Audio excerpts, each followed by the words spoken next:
Jangan ragu-ragu dong. Kok kayak ragu-ragu. Ya, sekilas kemarin dapat bocoran ya. Kebetulan kemarin yang diundang hanya ketua umum, jadi nanti lain kali mungkin ya yang lebih besar lagi pestanya. Oke, luar biasa. Dari Matius 6, Bapak Ibu, dari ayat 25 sampai 34, Bapak Ibu bisa kembali baca di rumah, karena nggak akan saya baca semua, terlalu lama, dan saya hari ini nggak akan terlalu lama. Saya ambil beberapa ya, saya ambil beberapa hal ini tentang hal kekhawatiran, tetapi yang ingin saya menjadi message utama, pesan utama bahwa ada hal-hal utama yang perlu kita kerjakan dibanding dengan hal yang tidak utama. Yang ini kadang-kadang kita bisa salah fokus. Ya, kanan kirinya katakan jangan salah fokus. Ayo, jangan salah fokus. Ya. Ayat yang ke-25, karena itu aku berkata kepadamu, jangan khawatir akan hidupmu, akan apa yang hendak kamu makan atau minum, dan janganlah khawatir pula akan tubuhmu, akan apa yang hendak kamu pakai. Bukankah hidup itu lebih penting daripada makanan dan tubuh itu lebih penting dari pakaian? Nah, ini menggambarkan bahwa Tuhan nggak mau kita ini salah fokus, ya. Janganlah khawatir akan hidupmu. Jangan khawatir akan hidupmu. Bukankah hidup itu lebih penting daripada makanan? Hidup kita ini lebih penting daripada makanan, ya. Dan tubuh kita lebih penting dari pakaian. Ini buktinya apa, Bapak Ibu? Kalau kita punya banyak uang, kita bisa makan semau-maunya, pengen cobain apa gitu kan, gitu, atau yang suka masak beli bahan yang apalah sih. Tapi kalau Bapak Ibu lagi pikirannya kacau, lagi galau, gitu, kira-kira enak nggak makanannya? Ya jujur, kira-kira enak nggak? Uangnya banyak nih, lalu healing-healing, lalu jalan-jalan, lalu makan-makan di tempat mana yang kita nggak pernah, mungkin yang paling mahal yang bisa kita jangkau. Tapi hati kita lagi galau, lagi gundah gulana, lagi berantem sama suami atau istri atau sama anak. Enak gak kira-kira? Ya, enak gak? Saya lihat beberapa sering ke kafe, ke rumah makan gitu ya. Saya tanya, kalau lagi galau gitu enak gak? Jawab, gak enak kan? Tapi kalau hati lagi tenang, lagi damai, makan pakai tempe, tahu, kerupuk, sambal, enak-enak aja tuh. Betul kan? Nah, itu buktinya bahwa hidup kita lebih penting dari sekedar makanan. Ya. Ada amin Bapak Ibu? Ya, kita punya banyak baju yang luar biasa, yang banyak, aneh-aneh ya sekarang itu ya. Aneh-aneh buat kita yang orang tua tuh apa gitu ya, tapi buat yang muda-muda itu kok bisa ya pakai pakaian kayak gitu. Tapi coba Bapak Ibu lagi sakit, terbaring di rumah sakit gitu. Paling kan pakai baju putih tuh, atau biru muda. Bapak Ibu bisa bawa baju, lalu pas di rumah sakit, keluarin semua yang bagus-bagus, terus dipakai gitu? Enggak kan? Tetap yang biru itu. Artinya tubuh kita itu jauh lebih penting dari semua itu. Ya. Berikutnya saya loncat ke ayat yang 31. Ini pembukaannya cukup jelas ya. Bagaimana Tuhan gambarkan bahwa hidup kita itu lebih penting dari makanan. Dan tubuh kita jauh lebih penting dari pakaian.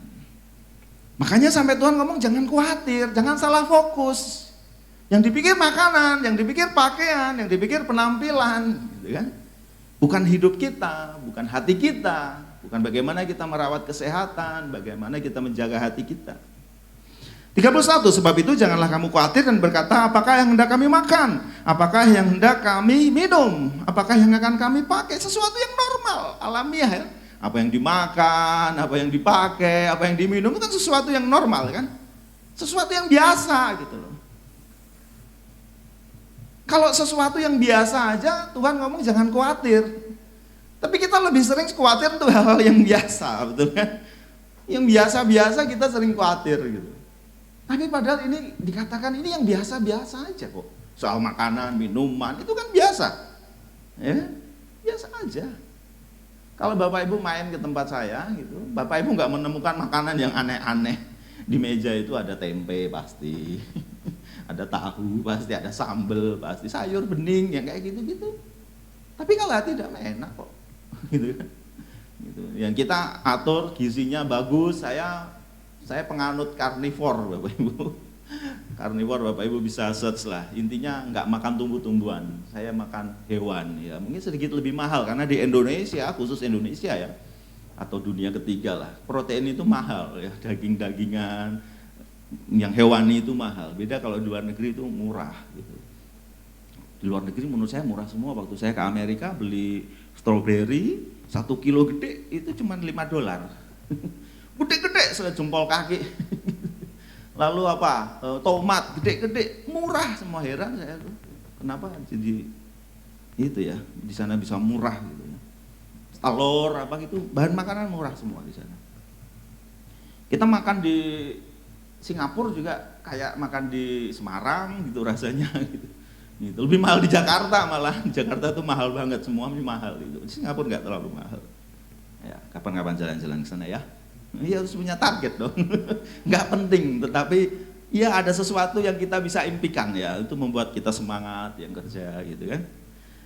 Sekali lagi, sebab itu janganlah kamu khawatir. Sekali lagi, jangan khawatir untuk apa-apa yang natural, yang biasa aja, makanan, pakaian, minuman. Bapak Ibu bisa cek apa yang saya pakai, nggak ada yang mahal, standar aja semua. Standar. Saya sepatu juga biasa ya, apa yang saya pakai itu biasa aja, nggak ada yang mahal. Karena itu yang normal, wajar-wajar aja lah, gitu kan. Tapi saya nggak ngomong soal itu ya. 32, semua itu dicari bangsa-bangsa yang tidak mengenal Allah, akan tetapi Bapamu yang di sorga tahu bahwa kamu memerlukan semua itu. Tahu kok Tuhan kebutuhan kita akan makanan, pakaian, dan semuanya tahu kok. Dan semua orang cari itu, semua dicari bangsa-bangsa yang tidak mengenal Allah. Saya nggak ngomong kita nggak perlu loh ya. Kita perlu kan gitu kan. Tetapi itu yang dikejar, yang diprioritaskan dunia itu penampilannya diprioritaskan. Semuanya menjadi prioritas. Ini artinya apa? Tuhan mau ngomong kamu itu pengikut Kristus, kamu anak Tuhan, kamu mesti beda. Kalau orang dua itu cari semua itu, kita nggak perlu cari, Tuhan sediakan. Dia katakan, Bapamu yang di sorga tahu bahwa kamu memerlukan semua itu. Ada banyak kita khawatir gitu hal-hal yang kayak gitu ya. Ini soal prioritas, sama-sama katakan prioritas. Ya, prioritas kita bukan yang cari-cari, kita cari kekayaan, cari semuanya cari.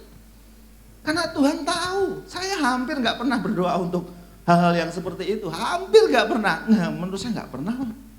Berkati kami dengan makanan apa, kemudian kita pengen beli mobil atau kendaraan apa, nggak pernah kita berdoa, nggak pernah.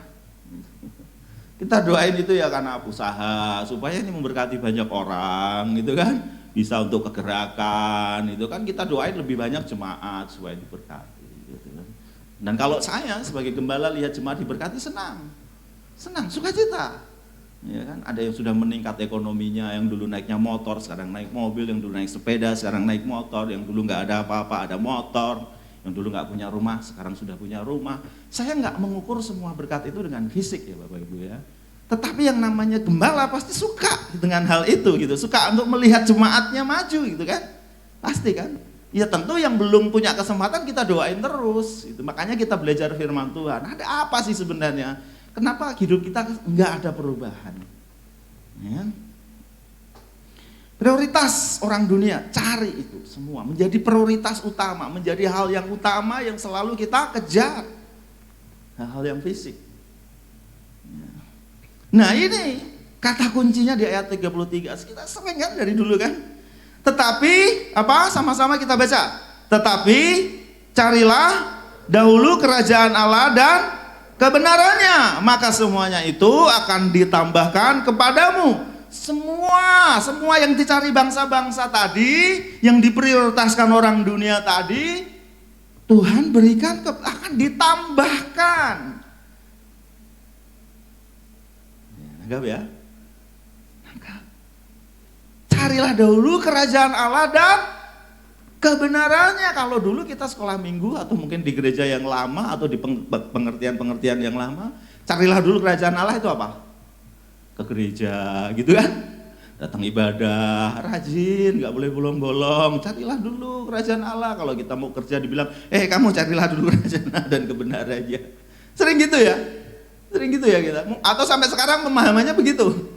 Nggak datang doa ini berarti nggak nyari kerajaan Allah ini, nggak datang ibadah ini berarti nggak nyari kerajaan Allah. Bukan begitu, itu simpel, itu hanya bagian kecil dari kerajaan Allah. Ada banyak orang datang gereja nggak berubah kan? Ya kan? Nggak ketemu Allah, nggak ketemu Tuhan juga ada banyak, hidupnya nggak berubah. Saya nggak ngomong soal perubahan hidup, ya perubahan hidup itu kita pasti akan dapatkan karena kita dalam pokok anggur yang benar, kita dalam benih yang benar, pasti kita ada perubahan hidup. Nah, orang aja yang nggak mau lihat itu kan, atau orang nggak kenal kita. Nah, ada 10 hal, kita mungkin baru 1, namanya perubahan hidup. Tetapi carilah dahulu kerajaan Allah dan kebenarannya, maka semua akan ditambahkan kepadamu. Artinya apa? Utamakan dulu kerajaan Allah dan kebenarannya. Dahulukan dulu. Kalau kita ngomong kerajaan itu apa? Soal apa? Soal rajanya. Ya kan? Kalau kita ngomong kerajaan itu soal rajanya, Bapak Ibu. Rajanya itu yang gimana sih? Rajanya tuh yang kayak apa sih? Modelnya kayak apa sih? Karena apa? Semua yang ada di dalam warga satu kerajaan itu semua ikut dari rajanya. Nggak kayak yang sekarang gitu loh, semua karena PDW gitu kan. Zaman dulu nggak bisa begitu. Zaman kerajaan nggak bisa begitu. Semua senternya raja. Semua pusatnya raja. Raja ngomong apa? Jalanin. Raja ngomong apa? Jalanin. Nah itu sebabnya Tuhan mau kita mencari kerajaan Allah dulu, mendahulukan kerajaan Allah dulu dan kebenarannya. Kita buka di The Message, itu luar biasa. Ayat 33 di The Message itu dikatakan begini. Tadi kan dikatakan tetapi carilah dulu kerajaan Allah dan kebenarannya. Di The Message dikatakan luar biasa. Start your life in God reality, God initiative, God provisions. Start your life, langkahkan kakimu menuju kepada God reality, realitasnya Tuhan. Kita sering pakai realitasnya kita ya. Oh, pantesan gak nyala jadi keringetan. Ya, step your life, langkahkan kakimu, arahkan hidupmu kepada God reality. Kita sering mengarahkan kepada realitasnya kita manusia. Oh, nggak mungkin. Aku kan penghasilannya sedikit. Aku nggak mungkin bisa mencapai hal-hal yang lebih dari ini. Saya mengalami bertahun-tahun. Saya hidup di dalam realitas manusianya saya. Kalau Bapak Ibu tahu, yang kenal saya lama, orang tua saya pegawai aja, pegawai biasa, pegawai negeri biasa dua-duanya. Jadi apa yang saya lihat selama hidup saya sesuatu yang standar, biasa, nggak kayak teman-teman saya yang pejabat gitu kan, atau minimal pengusaha gitu, beda, langsung sepatunya beda, semuanya beda. Bertahun-tahun saya hidup dalam realitas yang seperti itu. Saya nggak mungkin punya rumah, saya nggak mungkin punya kendaraan, saya nggak mungkin punya, karena orang tua saya pensiunan berapa sih? Ada yang tahu kan orang tuanya pensiunan berapa? Nggak seberapa, buat makan aja pas-pasan, kan? Saya bertahun-tahun mengalami itu, sampai saya akhirnya minder, nggak mau ketemu orang, takut ketemu orang. Kalau di tempat keramaian gitu saya menyendiri, gitu kan. Itu kan sombong ya sebetulnya ya, nggak mau orang lain tahu kelemahan kita ya. Itu namanya sombong ya, jongkok tapi di Monas, gitu kan. Kelihatannya rendah hati, tapi sebenarnya rendah diri. Itu saya bertahun-tahun, karena saya hidup di dalam realitas manusiawi saya. Di sini dikatakan step into your life to God reality. Realitasnya Tuhan nggak begitu. Tuhan raja loh. Kita mesti ada di dalam realitasnya raja. Sehingga cara berpikir kita beda. Kalau saya membayangkan, kalau saya mungkin waktu itu anaknya pengusaha atau pejabat, apa yang saya pikirin beda. Pemikiran saya pasti beda. Nah, tetapi setelah saya bertobat, terima Yesus, akhirnya saya mengerti bahwa saya anaknya Tuhan. Dikatakan kamu anak Allah, kamu ahli waris, lalu itu membuat saya berbeda. cara berpikir saya. Tampilannya sih masih sama. Tapi cara berpikir saya, cara bertindak saya berbeda. Dulu kencing sembarangan gitu kan. Ada pohon kencing gitu, ada yang masih begitu? Bertobat ya. Gitu kan, lalu meludah sembarangan, buang sampah sembarangan. Ya kalau saya anak raja, kalau saya anak Jokowi aja lah kira-kira gitu kan. Masa saya sembarangan sih? Pasti beda kan? Ini yang Tuhan mau kita punya pengertian bahwa kita punya realitasnya Tuhan, God reality. Yang kedua dikatakan God inisiatif. Tuhan punya inisiatif. Kita melangkah pada inisiatifnya Tuhan. Kalau inisiatifnya manusia tuh nggak ngerti kita. Terbatas. Ya. Dan berikutnya God provisions. Ketetapan-ketetapan Tuhan. Kita hidup dalam satu kerajaan harus ngerti yang namanya ketetapan-ketetapan Tuhan. Sekarang lagi ramai dibicarakan di Bali, banyak turis yang ngaco kan, langgar lalu lintas, pakai baju nggak sopan, pakai baju nggak lengkap gitu kan, dan mulai sekarang ditertibkan. Ya orang harus tahu kalau datang ke satu negara ada aturannya. Sama kita hidup dalam satu kerajaan, kita mesti mengerti ketetapan-ketetapannya. Kalau enggak kita nggak ngerti kan. Kita masih dalam ketetapan hidup kita sendiri. Nggak boleh ini, nggak boleh ini, melanggar itu. Saya nggak ngomong kita hidup di dalam hukum ya, under law ya. Tetapi ketetapan Tuhan itu firman Tuhan. Perintahnya kita harus ngerti. Sama seperti kita hidup dalam rumah orang tua kita yang masih bersama orang tua. Pasti orang tua punya ketetapan, nggak boleh bangun siang, nggak boleh pulang terlalu malam, nggak boleh apa. Kalau orang tua saya ngasih itunya apa, aturannya lumayan ketat ya, karena ibu saya itu diambil ya apa namanya, anak pungut dari apa namanya ya, dulu tuh Bupati Jepara lah, itu punya keturunan itu, jadi mbah saya yang ngambil itu masih dipanggil Raden gitu. Jadi ibu saya itu kepengaruh kan budaya-budaya seperti itu. Jadi saya nggak boleh tidur ke rumah temen gitu, main sampai nginep gitu nggak boleh. Atau ada temen yang main masuk kamar nggak boleh. Gitu. Kalau bahasa Jawa saya salah dibenerin gitu, sekarang nggak ada ya kayaknya. Kita aja nggak ngerti bahasa Jawa ya. Kalau yang salah pakainya yang bukan bahasa halus kita ditegur, nggak boleh. Gitu. Dan saya banyak belajar bahasa Jawa yang kuno-kuno gitu sama ibu saya. Ya itu karena budaya sama, itu ada ketetapan-ketetapannya. Nah kita hidup dalam kerajaan Allah ada ketetapan-ketetapannya. Kalau kita nggak pelajari, kita nggak baca, kita nggak ngerti ketetapan-ketetapan itu. Itu sebabnya kita mesti baca firman Tuhan. Itu sebabnya kita mesti datang hari Minggu supaya apa? Kita belajar seperti ini sama-sama. Ya, beberapa minggu yang lalu saya sampaikan kan ke gereja bukan cari kelayakan kita di mata Tuhan, bukan. Kita sudah layak. Baca firman bukan supaya kita layak, nyembah Tuhan bukan supaya kita layak, kita udah layak. Semakin tinggi tangan kita ngangkat tangan waktu nyembah, semakin Tuhan cinta gitu ya. Enggak kan? Kita sudah dicintai Tuhan apa adanya hidup kita. Ya kan?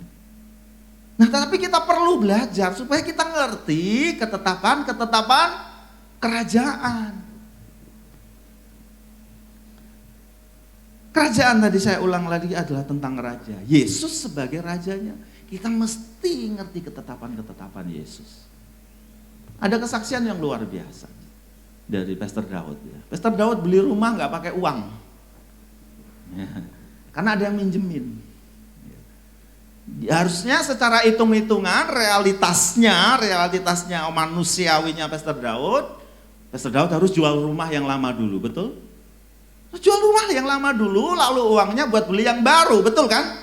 Itu realitasnya kan begitu kan? Sama seperti saya saat ganti kendaraan, saya harus jual dulu kendaraan supaya saya ganti yang lebih baik, gitu kan? Itu realitas manusia, tapi realitasnya Tuhan enggak. Ada orang yang tolong beliau, Pastor Daud, kasih pinjaman. Nanti kalau rumahmu udah laku, kira-kira gitu ya, kamu kembaliin.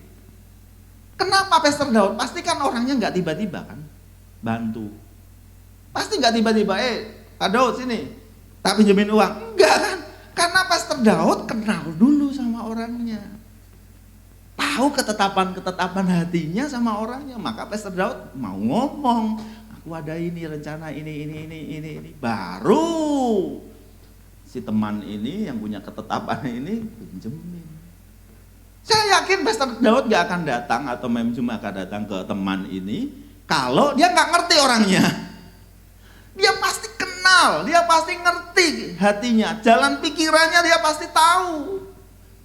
Tiba-tiba gak ketemu orang di jalan kan, yang gak kenal gitu, Mas pinjemin 500 juta gitu, dikaplok nanti sama sandal. Nggak kenal, pasti kenal, dia tahu ketetapannya. Belajar sesuatu sampai di sini Bapak Ibu, tangkap sesuatu ya. Kita mesti kenal. Tadi dikatakan kerajaan Allah tentang rajanya. Kerajaan Allah yaitu Yesus Kristus sebagai raja. Nah, kita sudah tidak jadi manusia lama yang hidup liar. Kita hidup di dalam kerajaan. Manusia baru kita itu ada di dalam kerajaan Allah, ada di dalam ketetapan-ketetapannya Allah. Yesus sebagai Tuhan. Nah, jadi apa yang kita perlu lakukan, yang perlu kita kerjakan? Kenali raja kita, kenali. Yang kedua, mengenali perintah-perintahnya, mengenali. Ya kita ngerti bahwa kita tidak bisa melakukan 100% perintahnya, tapi kita mengenali. Jadi kita belajar akan perintah-perintahnya. Mengenali nilai-nilainya. Mengenali nilai-nilainya. Ketetapan-ketetapannya. Ya Bapak Ibu ya, karena di kerajaan Allah, di dalam Tuhan itu ada banyak sekali yang namanya paradoks. Paradoks itu kebalikan. Kalau kita nggak ngerti, kita akan melakukan yang sebaliknya. Tadi dikatakan kalau orang dunia, bangsa-bangsa tidak mengenal Allah selalu cari apa? Kekayaan dulu, kehormatan dulu, pengakuan, berkat-berkat dulu, penghargaan. Oh, dia nggak bisa menghargai saya ngapain hargain dia? Itu kan kalau orang dunia kan. Orang tidak mengenal Allah. Kita harus hargain orang dulu supaya orang hargain kita. Kita harus hormatin orang dulu supaya orang hormat sama kita. Kalau orang tidak mengenal Allah kebalik-balik, berkat yang biasa, yang itu dicari bangsa-bangsa kita, dikatakan nggak perlu cari, Tuhan sediakan. Tuhan ngerti kebutuhan kita. Ya? Kalau zaman dulu, zaman perjanjian lama kan doa dulu baru dikasih gitu kan. Doa dulu baru dikasih gitu kan. Apa yang kita mau kita sampaikan. Di perjanjian baru sebelum kita doa sudah tahu Tuhan apa yang jadi kebutuhan kita. Kalau kita nggak bisa berdoa, Roh Kudus berdoa untuk kita loh. Piye coba? Kurang opo. Iya kan? Zaman dulu kan performan kita kan, doa kita apa, sampai akhirnya kita harus penyucian setahun sekali, bawa kambing, bawa domba, bawa apa gitu. Di perjanjian baru kita nggak bisa berdoa, Roh Kudus yang berdoa. Ya kan? Kita mau doa apa coba, bingung kan? Kadang-kadang kita mau bingung mau doa apa. Tuhan tahu sebelum kita berdoa. Nah sementara kita sering yang kita kejar untuk hal yang biasa. Saya lanjutkan dulu ayat 34. Sebab itu janganlah kamu khawatir akan hari besok, karena hari besok mempunyai kesusahannya sendiri. Kesusahan sehari cukuplah untuk sehari. Ini maksudnya apa sih? Maksudnya jangan risaukan apa yang menjadi bagiannya Tuhan. Tuhan pasti berkati kita. Tuhan pasti kasih kesehatan kita. Jangan risaukan.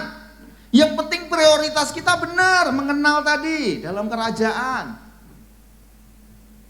Jangan risaukan, yang urusannya Tuhan itu bisa datang sendiri.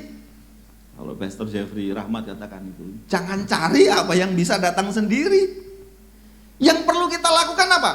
Tadi loh, kerajaan Allah kita mesti cari dulu ketetapannya, kita cari dulu. Kalau sampai sekarang, ini kan firman Tuhan kan ada maka, itu kan akibatnya kan.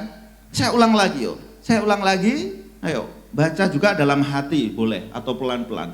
Ayat 33, 3, 2, 1, tetapi carilah dahulu kerajaan Allah dan kebenarannya, maka Semuanya itu akan ditambahkan kepadamu. Sekarang saya nggak ada tambahan apa-apa ini, pastor. Saya kok nggak dapat tambahan apa-apa ini? Ya cari dulu kerajaan Allah dan kebenarannya. Ini bukan soal performan loh, tetapi kita mengerti prioritas kita dulu. Yang apa yang harus kita lakukan dulu. Ada banyak di banyak gereja orang rajin ke gereja, melayani, hidupnya masih sama aja, nggak ada yang ditambahkan, betul kan? Nah saya khawatir datang ke gereja tapi nggak cari kerajaan Allah, itu kan masalahnya. Ini bukan sekedar datang ke gereja, rajin, nggak pernah absen. Ya kalau hitung-hitungan nggak pernah absen, saya yang paling nggak pernah absen loh, sedikit sekali, kecuali ada sangat penting. Tapi kan bukan itu ukurannya, gitu kan. Ukurannya bukan kita bergereja itu selalu datang 100%. Makanya kita punya form komitmen waktu itu di pelayan Tuhan. Mereka boleh isi dalam 1 bulan mau berapa kali melayani. Ada yang mau 1 kali 1 bulan, ya kita jadwal 1 kali. Ada yang mau 2 kali, ya saya jadwal, kita jadwal 2 kali. Ada yang mau seumur hidup saya Pak, ada yang jawab kayak gitu loh. Ada yang jawab kayak gitu. Artinya ya pokoknya setiap hari Minggu saya mau dijadwal gitu. Ada yang begitu juga. Semua itu apa? Kerelaan. Komitmen aja, komitmen gitu loh. Komitmen itu gini, saya mau komitmennya 1 bulan sekali nggak apa-apa. Yang lainnya, yang ketiganya saya jangan dijadwal. Ini kan soal tugas, ini kan soal komitmen kehadiran dalam satu leadership. Tapi terus ya udah saya centang 1 kali, berarti yang ketiganya saya di rumah ongkang-ongkang tiduran, kan enggak. Nah itu artinya apa? Segala sesuatu tidak boleh ada tekanan, paksaan, intimidasi. Oh kamu nggak layak kalau kamu nggak ke gereja. Enggak. Kita datang gereja karena kita mau belajar. Kita datang gereja karena kita mau jadi berkat buat orang lain. Kita datang ke gereja kita supaya tahu ketetapan-ketetapan kerajaan. Saya harap hari ini kita berubah mindsetnya ya. Saya harap, karena ini sangat penting. Makanya saya kasih judul tadi khotbahnya apa? Hal utama dalam tema 1 bulan tentang perubahan hidup. Manusia baru ya, manusia baru yang terus akan dilanjutkan nanti minggu-minggu ke depan. Karena apa? Karena kita mesti ngerti ketetapan Tuhan, God provisions tadi. Karena banyak paradoks, hal yang kebalik-kebalik. Contoh ya, saya nggak ambil banyak-banyak. Matius 18 ayat 4. Sedangkan barang siapa merendahkan diri akan menjadi seperti anak kecil ini, dialah yang terbesar dalam kerajaan surga. Untuk jadi yang terbesar harus jadi yang paling kecil. Kita kan kejar ya manusiawi kita, ketetapan realitasnya manusiawi kita apa? Kita kejar yang namanya penghargaan orang, kita dianggap besar, dianggap penting gitu kan. Padahal apa? Yang seperti anak kecil itu nggak bisa apa-apa. Ya, tergantung hidupnya. Tapi itu dikatakan terbesar. Berikutnya Markus 10 ayat 44. Dan barang siapa ingin menjadi yang termuka di antara kamu, hendaklah ia menjadi hamba untuk semuanya. Di ayat yang lain dikatakan, hendaklah kamu menjadi pelayanmu. Kalau kita mau yang terkemuka menjadi pelayan. Kalau realitasnya manusia sekarang yang dicari bangsa-bangsa tadi apa?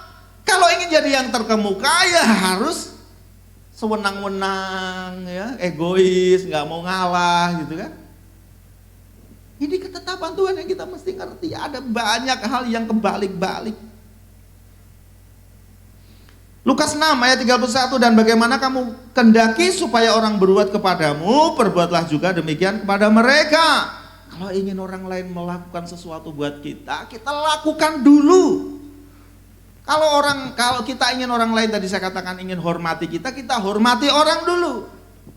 Kalau kita ingin orang hargai kita hargai orang dulu.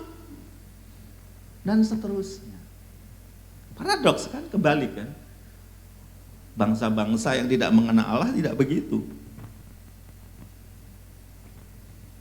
Tuntutan ya, yang ada. Tuntutan. Ya.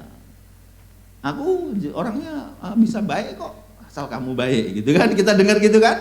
Aku tuh sabar kok asal kamu baik, asal kayak gitu-gitu kan yang di dunia. Filosofi di dunia itu begitu-begitu. Nah, sementara di dalam firman Tuhan, di dalam kerajaan berlaku sebaliknya. Nah, berlaku sebaliknya. Ada yang menabur harta namun tidak berkekurangan. Nah, itu kan Amsal ngomong kayak gitu kan. Sementara filosofi dunia apa katakan? Menabung pangkal, hemat pangkal kaya. Udah kebalik-balik kan, dunia ngomong hemat pangkal kaya. Amsal ngomong yang menabur tidak akan kekurangan. Barang siapa memberi makan akan diberi makan. Itu paradoks kebalik-balik. Nah, jangan-jangan kita belum melakukan ketetapan-ketetapan itu, belum menjadi hidup. Sehingga ada banyak hal yang tidak terjadi, janji-janji Tuhan dalam hidup kita. Janjinya apa? Semuanya akan ditambahkan, itu janji Tuhan. Tapi bisa gak jadi karena kita gak ngerti ketetapannya. Itu kan simple toh. So simple as that. Kalau kita lihat sekitar kita, Bapak Ibu, sekitar kita, mungkin kita ngalami, tetapi oke lah kita lihatlah. Ada banyak orang yang begitu susah cari pekerjaan. Tapi ada banyak orang yang dicari-cari pekerjaan. Ada banyak. Jadi di sini banyak yang jualan. Ada banyak toko, warung atau apa yang dicari pembeli sampai ke pelosok-pelosok itu rame. Tapi ada banyak yang harus cari-cari pembeli. Ini kita mesti beda pada saat kita ngerti ketetapan-ketetapan. Saya nggak ngomong ini supranatural ya. Ini natural banget. Ayo, senggol kanan kirinya. Natural banget. Pada saat kita ngerti ketetapan-ketetapan, pikiran kita berubah, kelakuan atau tindakan kita berubah, hasilnya berubah. Betul? Betul. Kan tadi kan kita mesti mengerti ketetapan-ketetapan Tuhan. Pada saat kita mengerti ketetapan Tuhan, ini ditampilin tadi, bro, yang cara berpikir berubah.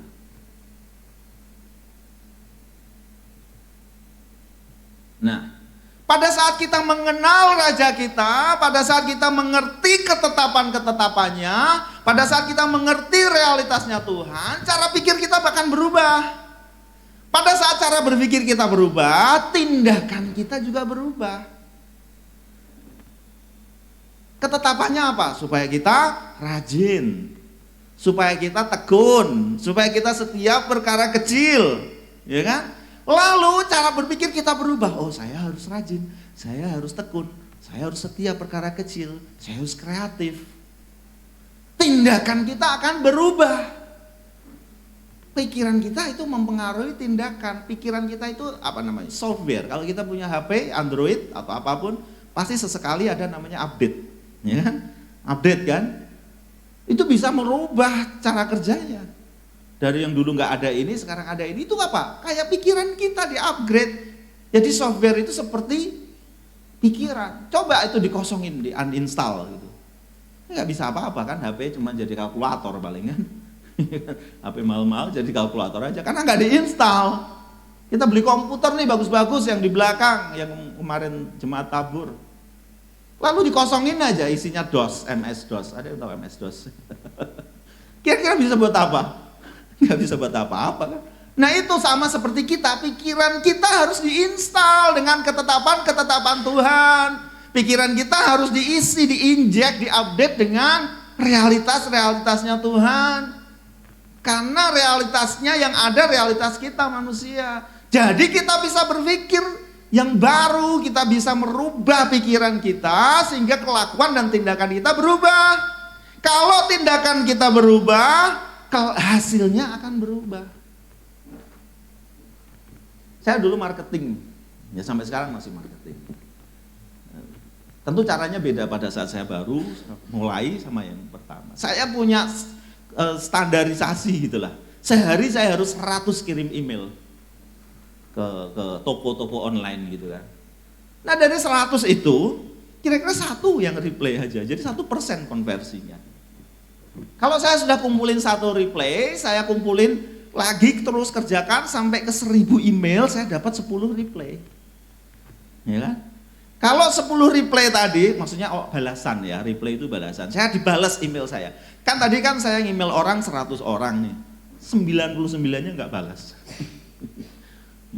Artinya hanya 1 yang balas. Nah, saya terus lakukan itu dari hari ke hari sampai mencapai 1000, akhirnya ada 10 yang balas totalnya, kira-kira begitu. Konversi 1%. Dari yang 10 yang membalas ini, hanya ada 1 atau 2 yang tanya harga atau tanya katalog. Nah, saya harus kumpulin lagi paling nggak 20 orang yang tanya harga, baru kira-kira ada 1 order. Jadi bayangin, saya harus email ke berapa? 10.000 orang baru menghasilkan 1 order. Ya. Itu kalau saya pikiran saya nggak berubah sampai sekarang, saya nggak ada kerjaan. Sama yang kita lakukan, apapun bisnisnya, jualan apapun, selalu ada yang namanya sales, marketing. Kita lakukan. Di luar soal yang kita sudah belajar ya, yang di kelompok bisnis itu ada manajemennya lah, apalah, semua produknya harus bagus semuanya. Ya ini menyangkut itu. Tetapi intinya apa? Bahwa kalau kita ingin hasil kita berubah, ya tindakan kita harus berubah. Karena pikiran kita sudah diperbaharui. Sama, kembali lagi bahwa kita mengenal raja kita mengenal ketetapan-ketetapannya supaya pikiran kita bisa diubahkan dari pengenalan itu. Itu sebabnya carilah dahulu kerajaan Allah dan kebenarannya.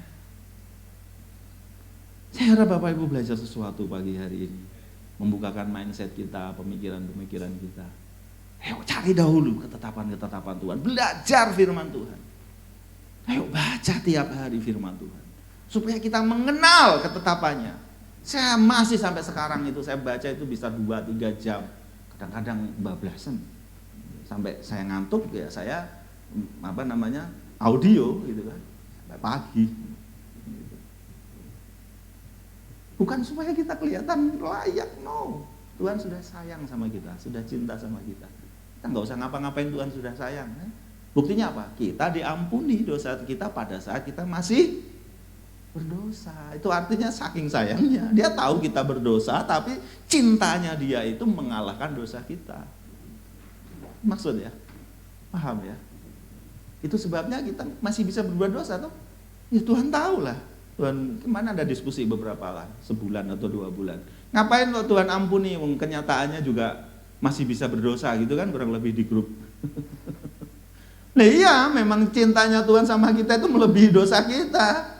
Makanya kita diampuni saat kita masih berdosa. Ya? Nah, ayo Bapak Ibu saya dorong. Ayo kejar terus yang namanya pengenalan akan kerajaannya. Tentang ketetapan-ketetapannya. Kerajaan Allah dan kebenarannya itu harus menjadi yang utama.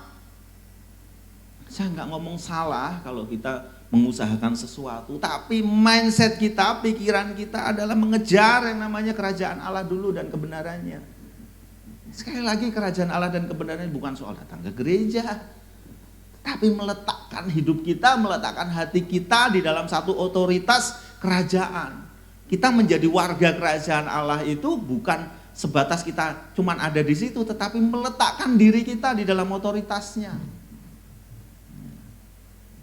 Tadi setelah kita ngerti ketetapan-ketetapannya, itu membawa pikiran kita baru. Setelah cara pikir kita berubah, kita tindakannya berubah. Setelah tindakan kita berubah, hasilnya berubah. Jangan harap ada hasil yang berubah kalau cara pikir kita aja belum berubah. Kalau cara pikir kita belum berubah, tindakan kita ya masih sama. Ya? Oke, itu yang kita mau belajar hari ini Bapak Ibu. Saya berdoa sekiranya untuk kita semua bisa diubahkan dengan pengertian baru. Saya rindukan lagi ada hasil-hasil, ada tambahan-tambahan yang Tuhan kerjakan di dalam hidup kita. Apapun itu bidangnya, apapun itu skupnya, ada hal yang baru yang Tuhan tambahkan. Ada hal-hal yang baru. Hari ini kita akan makan perjamuan. Saya undang Pastor Daud untuk menolong kita.